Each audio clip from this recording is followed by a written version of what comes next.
ভিডিওটি সম্পূর্ণ দেখার অনুরোধ রইল।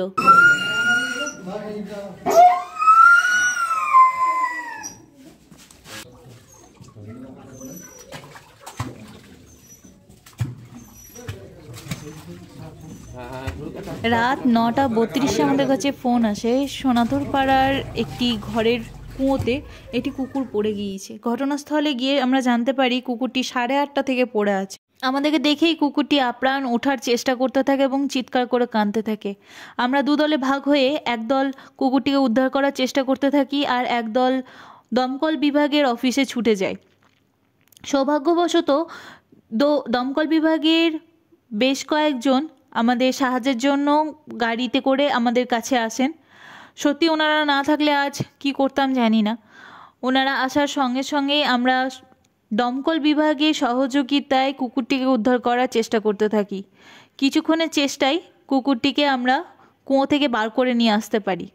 বেশ কিছুক্ষণ জলে থাকার কারণে কুকুরটি অনেকটাই জল খেয়ে ফেলেছিল, শরীরের অনেক অংশে আঘাত ছিল, ওঠার চেষ্টা করেছিল। নখের সামনে 2 থাবা এবং পেছনে 2 থাবার নখ একদম ক্ষয়ে গিয়েছিল, সেখান থেকে রক্তক্ষরণ হয়েছে। সঙ্গে সঙ্গে কুকুরটিকে তুলেই আমরা ট্রিটমেন্ট শুরু করে দিই। প্রয়োজনীয় কিছু মেডিসিন ইঞ্জেকশন দেওয়ার পর ওকে আমরা ড্রায়ার দিয়ে শুকিয়ে ওর শরীরটা একটুখানি গরম করি এবং ওকে গরম খাবার খেতে দিই। কিছুক্ষণ ধাতস্থ হওয়ার পর ও আস্তে আস্তে খাবার খাওয়া শুরু করে, কিন্তু তখনও পর্যন্ত ও ভয়ে আর জলে পড়ে থাকার কারণে কাঁপতে থাকে। ওকে রেস্কিউ করার পর 1 থেকে 1.5 ঘন্টা লাগে ওকে স্বাভাবিক হতে। ও এতক্ষণ আমাদের কোলেই ছিল। আমাদের কোলে আস্তে আস্তে আদর নিয়ে সবার সঙ্গে আস্তে আস্তে ও কিছুটা স্বাভাবিক হতে থাকে। ও স্বাভাবিক হওয়ার পর ওকে আমরা তার স্থানেই ফিরিয়ে দিয়ে আসি এবং রাত 11:30 করে ওকে গিয়ে খাবার দিয়ে আসি।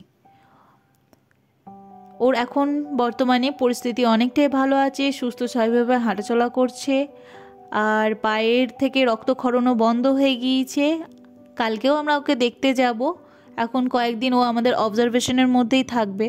সকলকে অনুরোধ করব ওপেন কুয়ো রাখবেন না, বা যদি নতুন যে ঘরগুলি তৈরি হচ্ছে তাদের ওপেন চেম্বার রাখবেন না।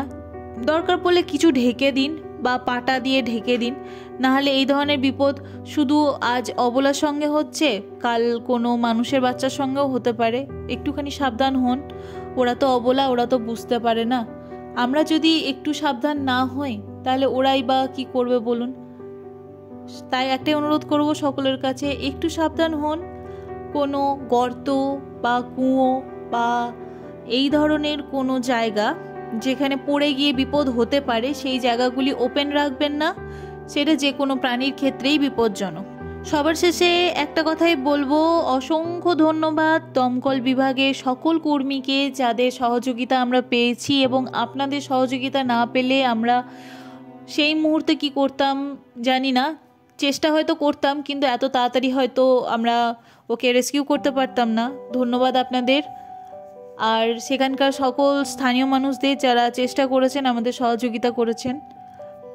প্রার্থনা করব এইভাবেই সবাই একজোট হয়ে অসহায় অবলাগুলির জন্য আমরা লড়াই করতে পারবো। আশীর্বাদ করবেন আমরা যেন এইভাবেই ওদের জন্য কাজ চালিয়ে যেতে পারি। আর সকলের কাছে আরও একবার অনুরোধ, কোনো ওপেন চেম্বার বা গর্ত ওপেন রাখবেন না। সেখানে যে কোনো প্রাণী পড়ে গিয়ে বিপদ হতে পারে। এরা অবলা, এরা আজ পড়েছে, কাল কোনো মানুষের বাচ্চাও পড়তে পারে। এরা তো কথা বলতে পারে না। আমরা যদি একটু সাবধান না হই তাহলে এদের কে দেখবে বলুন তো। তাই বারবার অনুরোধ করব, একটু সাবধান হন। এরাও তো প্রাণী, এদের তো কষ্ট হয়। সকলকে সচেতন করার জন্য এই ভিডিওটি শেয়ার করার অনুরোধ করব। মানুষের চোখে এলে মানুষ সাবধান হবে।